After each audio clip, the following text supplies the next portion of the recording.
Millwood Properties, premier partner of the Rupertwood Football Netball Club. Welcome to episode 14 of The Tank. My name's Nash Egan. This is the second time I've hosted The Tank.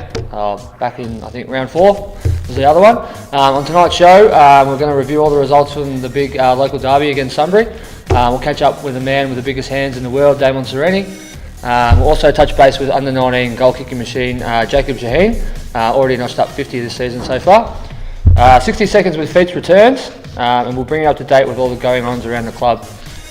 Looking forward to this weekend's festivities also. This weekend we've got beer pong on the Friday night, rolling into the dinner dance on the Saturday night, so it should be a good weekend for everyone at the club. On with the show.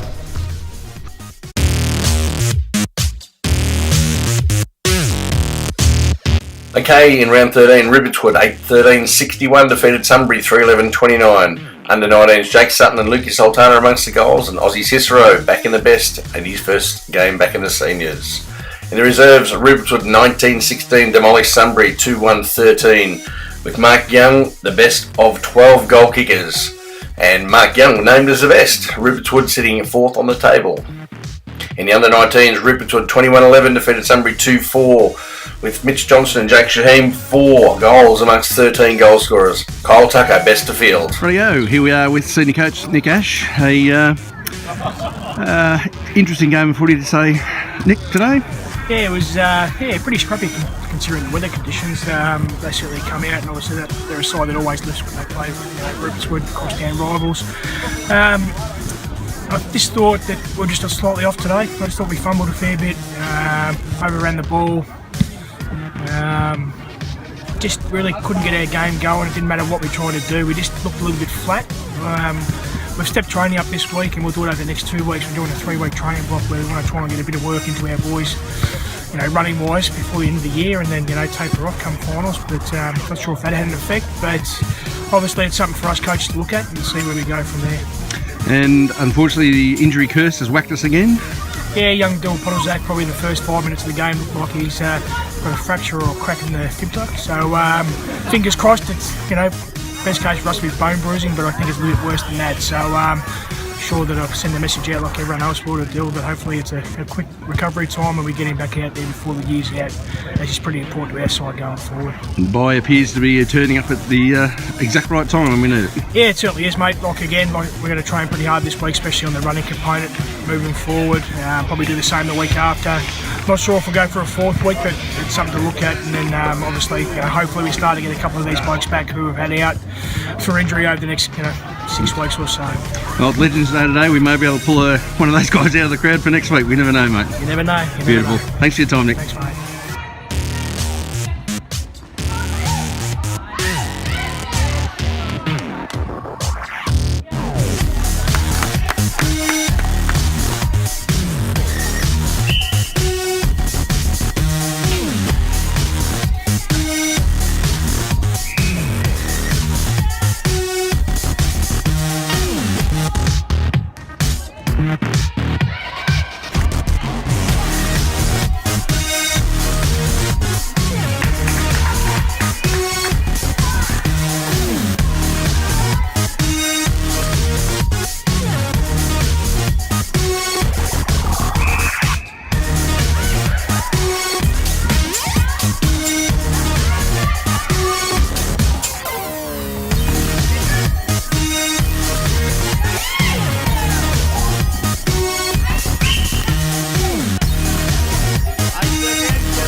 Welcome to the Tank. This week we've got Hard Nut back pocket and Deputy Vice Captain Damon Cerini with us. Thanks for joining us, Damon. No worries, mate.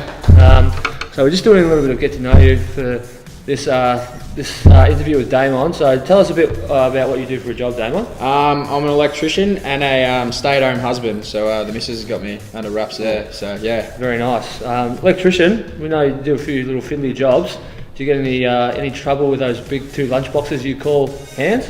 Yeah, the light bulbs get a bit difficult, but we get there in the end. Good to hear. Speaking of those hands, we've heard that Damon, you fancy yourself as a bit of a fighter around the RDFL. Is this true? And do you think there's anyone in the RDFL that could go toe to toe with you? Not a chance. There isn't a single person in the league or even in the state of Victoria that could go one-on-one with me. I'm not scared of anyone.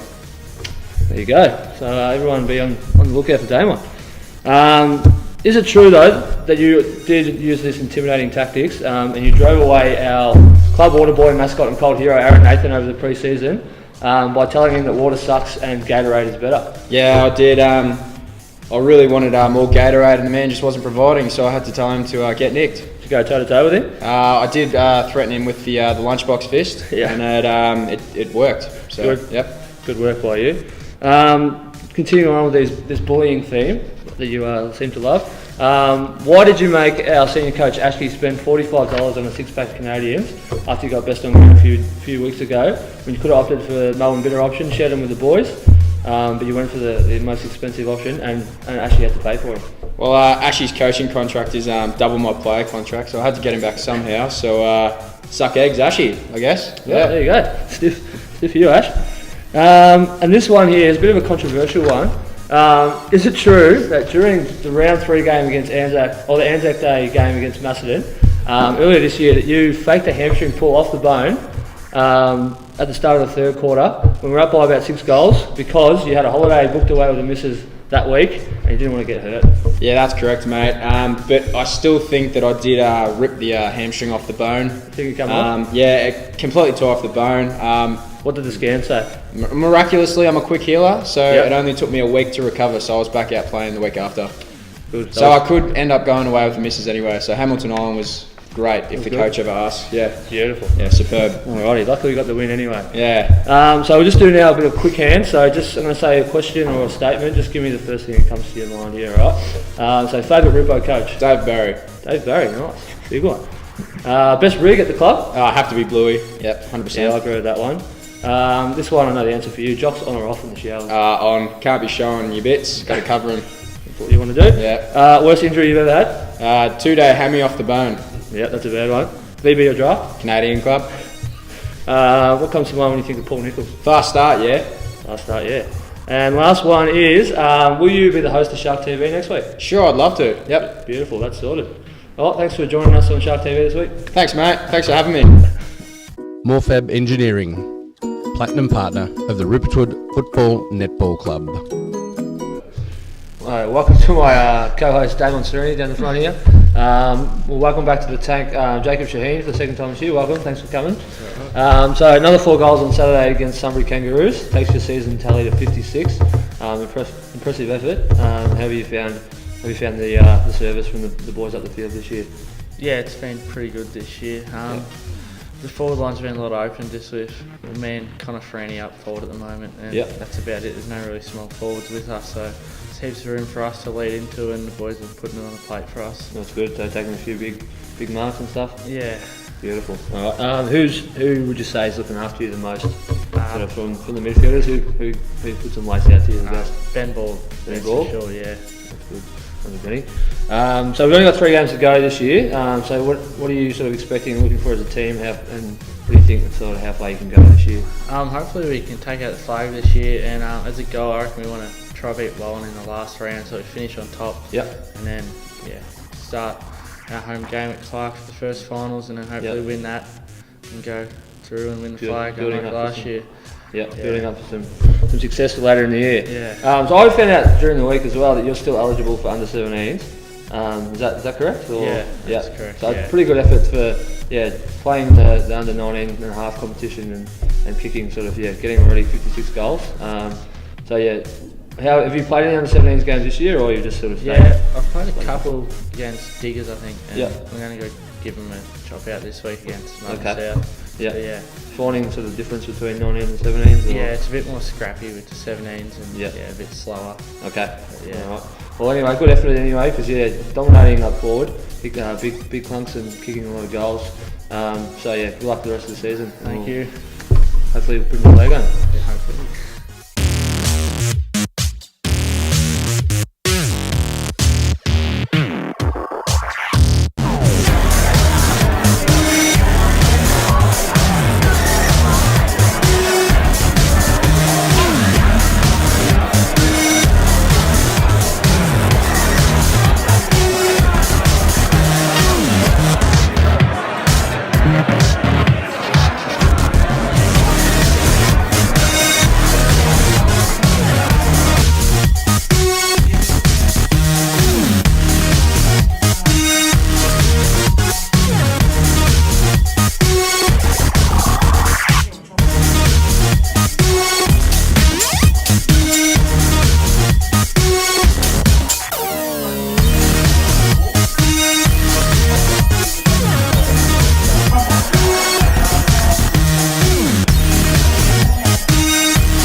Pinnacle Print Group, Platinum Partner of the Rupertwood Football Netball Club. Before we leave today, we're just going to send out our heartfelt wishes from everyone at the Rupo Footy Club to Dylan Podolzak. Dylan suffered a pretty nasty broken leg on the weekend, had surgery during the week. Hopefully he's up, back and running as soon as possible. Rupo Bonanza is also on 11th of August. $8,000 in door prizes to be won, so make sure you see Muzza for your tickets if you haven't already done so. Also, we have an afternoon at Rupo on for the last game of the season on the 18th of August, commencing at 1:30. Tickets are at a premium, so if you can see Lauren for those tickets as well. After the final credits roll as well, stay tuned as we have a piece showcasing Villawood Properties, our major partner for the season. Make sure you support all of our sponsors as they are crucial to the survival of our club. That's it for the Tank for another week. Stick around to see Yeendy and Tara with the RDFNL Football and Netball Show. Cheers.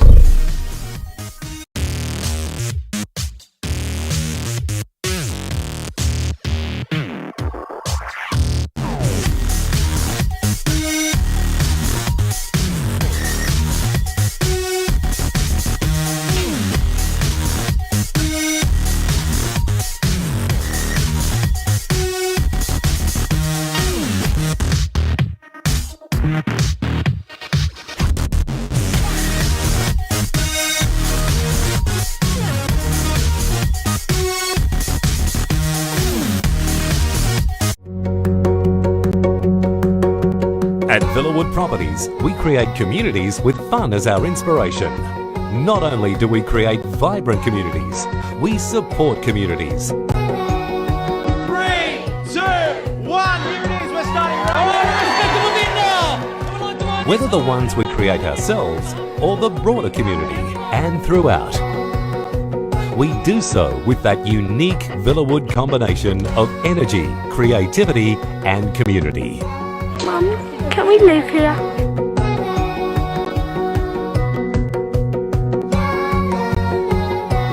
We're about creating environments where kids of all ages can be kids and have fun.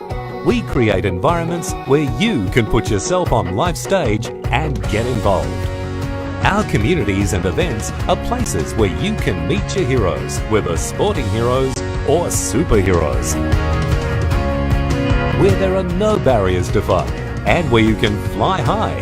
Where the ordinary and the everyday becomes the extraordinary. And where belonging and entertainment are the rule, not the exception. Villawood Properties. Live a fun-filled life. This place is the best!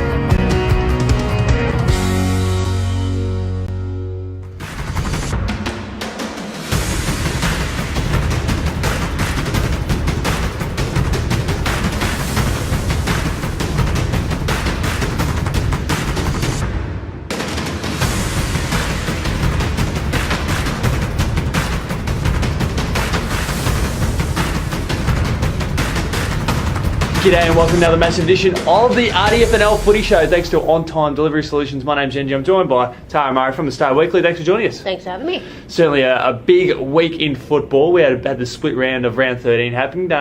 Certainly a few results that made things very interesting in the context of the competition. Look, I think there's one interesting result. The others sort of went as we sort of expected, with some of your top sides playing some of your bottom sides. But the match of Romsey-Macedon was the shock, with Romsey finally getting a scalp across against a top 5 side. Yeah, quite fascinating. And that's the game we'll talk up first. Certainly big in the context of the competition. Romsey pulled out arguably one of the most surprising results. I shouldn't say surprising because they've got a quality side, but up against a Macedon side that have been really good in recent weeks. Look, and I spoke with Corey O'Sullivan on the weekend, and he basically said for them, they need to play their best footy. When they play their best footy, they can match it with anyone. If they're not playing their best footy, then they struggle that little bit, or they're a little bit off those top sides. And obviously they played some really, really good footy against the Cats, who aren't at full strength. We know they are missing several key midfielders among a group of players missing, but you've got to hand it to the Redbacks. They were challenged in that third quarter. The Cats kicked a few goals in a row, but then after that it was all the Redbacks, and I think the Cats were held goalless in that last quarter. So it's not something we've seen the last few years from the Cats. So you've got to hand it to Romsey, who has started to build form. Obviously they played Broadford and Rockbank the 2 weeks before that. And speaking with Corey, he said they'd set themselves for this Macedon game. It was about making sure they did the right things against Broadford and Rockbank. I think they were a little bit disappointed with the second half at Broadford because they weren't necessarily doing what they were meant to be doing. But they put it all together to get that really good win, and it makes the finals a little bit interesting depending on how results come up this weekend. Romsey could be equal with a couple of those other sides in the top 5, and we've been talking about the top 5. It might be your top 6, and they're all pretty even. Yeah, it almost seems like with that result there, it almost closes the door on the top 6 now, doesn't it? Look, if Romsey get up this week against Diggers Rest in their catch-up game, which was meant to be played back in round 1, and then I think it opens a 3-game break on possibly Wood End Heskett. Definitely on Wood End Heskett and possibly Melson Centrals as well. So if you got that, that's a pretty hard to come back. Wood End Heskett would be still, I think, mathematically in with a chance, but at the same time, it puts Romsey up there and gives them a really good shot of nearly having that 6th spot still sewn up. Yeah, and there's those two face off in a couple of weeks' time as well, which certainly is interesting. So, speaking of Wood End Heskett, they did have a big percentage boosting win over Broadford. A Broadford side who I don't think played too badly on the day. I think they had 5 goals. It's one of the better efforts of 2018. It is, and we look at it, probably the key thing for Wood End Heskett. It was something you mentioned last week. You wanted to see Tommy Gawthrop and Alistair Ray both convert in front of goal, and they kicked. I think they kicked 18 between them, and it was something you wanted to see. You wanted to see them both. They had kicked 18 between them, but they had 11 different goal kickers. So it was sort of Wood End needed to hit that return to form. They've struggled in recent weeks and dropped a couple of matches that they didn't want to drop in the run to try and make finals. So for them, it was getting back to some of that good football. Obviously, you mentioned that Broadford kicked 5 goals, so they did get a little bit. The Hawks got better as the game got on and the margin got out, and I think they had their best quarter in the final quarter. So Kangaroos possibly may have run out a little bit of legs there, but obviously for them, it's about trying to be competitive against some of these better sides. And they are showing some good competitive nature. But I mean, you look at what happened. You mentioned earlier about Romsey. They didn't quite sort of execute the skills they wanted to a few weeks ago against Broadford, and that's probably due to Broadford's just ability to play well in patches. Exactly, and that's it. They can play well in patches. You've got those young kids who at times will struggle to match the physicality with some of these bigger sides, so they'll be able to do it for bits and pieces, and it's good signs for the future. If these kids can be able to do that for longer and longer, that the side will help develop in the future. Yeah, certainly a lot of exciting possibilities there.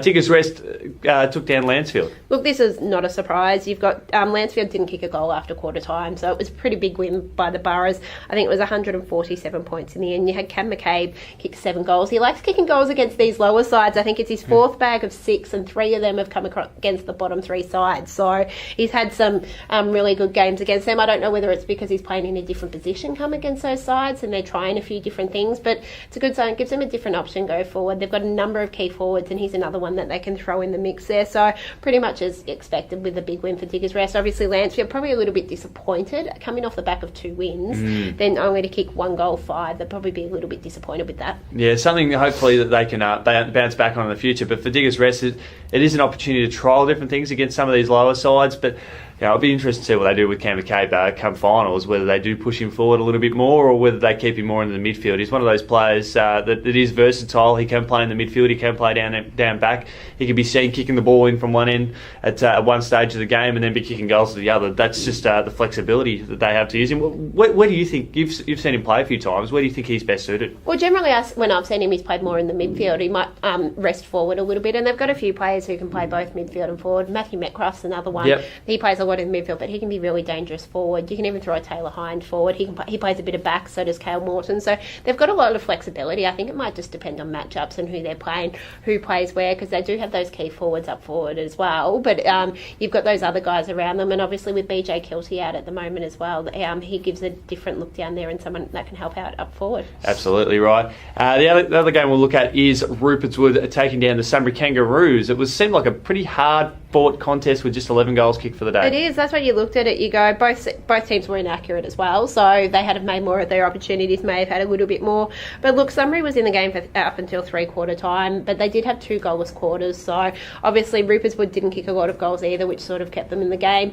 Both sides, we know, aren't at full strength. Sunbury Kangaroos obviously haven't got that depth, and Rupert's Wood still is missing players. I think they've probably got nearly their top 5 out of the side at the moment, and I believe there may have been a couple more injuries. Dylan Pottlesak's one of them, and he's been really, really good for them this year, playing on sort of that half-forward flank, moving into the midfield, and has been really dynamic for them. So you look at that, but they've got different players stepping up. Rupertswood, you've got Jake Sasson, who in his second game, he kicked a cracker of a goal late against Diggers Rest to put the Sharks back up in front. He kicked 3 goals up forward, and you've got Austin Cicero, who came back through the reserves the week before, who was named best on his return. So they've got players to come back into the side, and they're looking at different options. It's one of those ones, you want to get these wins against time. May not always be pretty, but you've just got to make sure you get the wins. We want to extend our thoughts out to Dylan Podolzak as well, who I think it was a broken leg that he sustained during the week. That could be his season done and dusted. It's a shame, given he's a good young talented player coming through that has such enormous potential and such an integral part of that Rupertswood lineup. It seems like the Sharks, they keep winning games, but they keep taking hits to key players as well. It is, and they'll be hoping to get some of these key players back. Obviously, Brent Swallow, Brett Chambers, Dean Parter, 3 key ones there. Without you throw in Dylan Podolzak's another one, and he's probably been one of the young guns who is sort of starting to really develop in this competition. He represented the league in interleague as well, so we've seen that across that, and yeah, it is a loss for them up forward, but then it opens up a position for someone else. You might see someone like a Jake Sutton stay in the side because you need someone down in that forward line, and he's shown he's come up and kicked 3 goals, and they've played I think over 40 players, and they look to probably 10 players have made their debuts for the club this year. If not, they haven't yet. They probably will by season's end. So there's a lot of depth there, and it'll be interesting to see what sort of lineup the Sharks have come finals time. Should be very fascinating, something to definitely watch. And before we wrap things up, I want to extend a big congratulations to Eddie Tunn and Kath Burke for getting life memberships over at Woodend Heskett over the weekend. Truly well deserved. Great volunteers. I know Kath Burke has actually won an award through the RDFNL for her great work in terms of being a quality volunteer. So just we want to see more volunteers get recognised, not only just at club level but at league level as well. And without volunteers, Tara, we wouldn't be able to function as well as we can as a competition. No, exactly. The volunteers are the heart and soul of football clubs, and whether it's you train it. Look, some do get paid these days, but you've got your trainers, even the people in the canteen. You've got raffle stickers, everyone sort of thing. If you don't have those people step up, like your committee members as well, you don't have those guys step up, and then you're not going to have clubs. Yeah, absolutely. Spot on. Well, thanks to our friends at On Time Delivery Solutions. Thanks to you, Tara, for jumping on board. Thanks for having me. We'll catch everyone later on the week.